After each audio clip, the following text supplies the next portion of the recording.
ਗੁਰੂ ਨਾਨਕ ਪਾਤਸ਼ਾਹ ਦੀ ਬਹੁਤ ਮਹਾਨ ਧਰਤੀ ਸ਼੍ਰੀ ਕਰਤਾਰਪੁਰ ਸਾਹਿਬ ਵਿਖੇ ਖੜੇ ਆ। ਮੇਰੇ ਨਾਲ ਮੇਰੇ ਸਾਰੇ ਸਾਥੀ ਆਏ ਹੋਏ ਨੇ ਤੇ ਭਾਈ ਸਾਡੇ ਬਹੁਤ ਹੀ ਅਜ਼ੀਜ਼ ਵੱਡੇ ਵੀਰ ਬਿਲਾਲ ਹੈਦਰ ਜੀ, ਆਹਲੂ ਲਾਲ, ਅਸੀਂ ਆਲੂਵਾਲ ਤੇ ਆਹਲੂ ਲਾਲ ਦੇ ਵਿੱਚ ਉਲਝ ਜਾਂਦੇ ਆ। ਆਹਲੂ ਲਾਲ ਜਿਹੜਾ ਪਿੰਡ ਹੈ, ਪਹਿਲਾਂ ਵਾਲੀ ਗੱਲਬਾਤ ਦੇ ਵਿੱਚ ਮੈਂ ਕਹਿਣਾ ਭੁੱਲ ਗਿਆ ਸੀ ਕਿ ਪਿੰਡ ਦਾ ਨਾਮ ਮੈਂ ਪਹਿਲਾਂ ਹੀ ਲੈਣਾ ਆ। ਇੱਥੇ ਨਾਲ ਹੀ ਨਾਰੋਵਾਲ ਲੱਗਦਾ ਆ ਤੇ ਇਹ ਆਪਣਾ ਕਰਤਾਰਪੁਰ ਸਾਹਿਬ ਦੇ ਲਾਗੇ ਰਹਿੰਦੇ ਨੇ। ਅੱਜ ਆਇਆ ਪਰਿਵਾਰ ਮਿਲਣ ਦੇ ਲਈ, ਬੜੀ ਖੁਸ਼ੀ ਹੋਈ, ਬੜਾ ਚਾਅ ਚੜਿਆ, ਪਰ ਬਿਲਾਲ ਭਾਜੀ ਨਹੀਂ ਮਿਲ ਸਕੇ, ਉਹ ਕਿਤੇ ਰਜੇਮਾ ਕਰਕੇ ਬਾਹਰ ਗਏ ਹੋਏ ਨੇ। ਬਾਪੂ ਜੀ ਤੇ ਉਹਨਾਂ ਦੇ ਭਰਾ ਜੀ, ਤੇ ਮੈਨੂੰ ਇਹ ਦੱਸਦਿਆਂ ਖੁਸ਼ੀ ਹੋ ਰਹੀ ਹੈ ਕਿ ਬਾਪੂ ਜੀ ਹੋਰਾਂ ਦਾ ਪਿਛੋਕੜ ਚੜ੍ਹਦੇ ਪੰਜਾਬ ਦਾ, ਗੁਰਦਾਸਪੁਰ ਦੇ ਕੋਲੇ ਇਹਨਾਂ ਦਾ ਪਿੰਡ ਹੈ। ਤੇ ਬਾਪੂ ਜੀ ਨਾਲ ਆਪਾਂ ਇਹਨਾਂ ਦੀ ਜਵਾਨੀ ਪੁੱਛਦੇ ਹਾਂ। ਬਾਪੂ ਜੀ ਕਿਹੜਾ ਪਿੰਡ ਆ? ਪਿੰਡ ਭੋਲੇ ਕੇ ਆ ਜੀ, ਤਹਿਸੀਲ ਬਟਾਲੇ ਦੇ ਵਿੱਚ ਤੇ ਜ਼ਿਲ੍ਹੇ ਗੁਰਦਾਸਪੁਰ ਦੇ ਵਿੱਚ। ਤੇ ਬੜਾ ਚੰਗਾ ਪਿੰਡ ਆ, ਬੜਾ ਮਸ਼ਹੂਰ ਪਿੰਡ ਆ। ਉੱਥੇ ਬਹੁਤ ਚੰਗੇ ਲੋਕ ਹੋਏ ਨੇ, ਹੁਣ ਵੀ ਬੜੇ ਬੜੇ ਚੰਗੇ ਲੋਕ ਨੇ।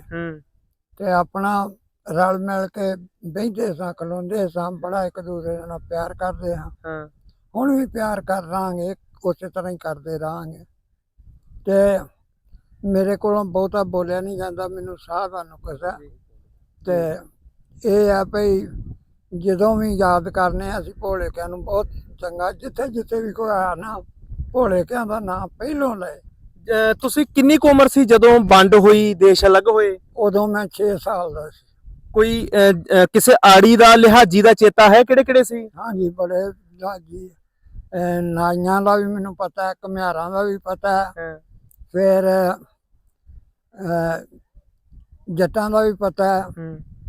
ਫਿਰ ਇੱਕ ਮੇਰਾ ਯਾਰ ਸੀ, ਉਹਦਾ ਨਾਂ ਸੀ ਰਵੇਲ ਸਿੰਘ। ਉਹ ਹੁਣ ਫੌਜ ਚੋਂ ਭਰਤੀ ਹੋ ਕੇ ਤੇ ਰਿਟਾਇਰ ਹੋ ਕੇ ਆਇਆ ਸੀ।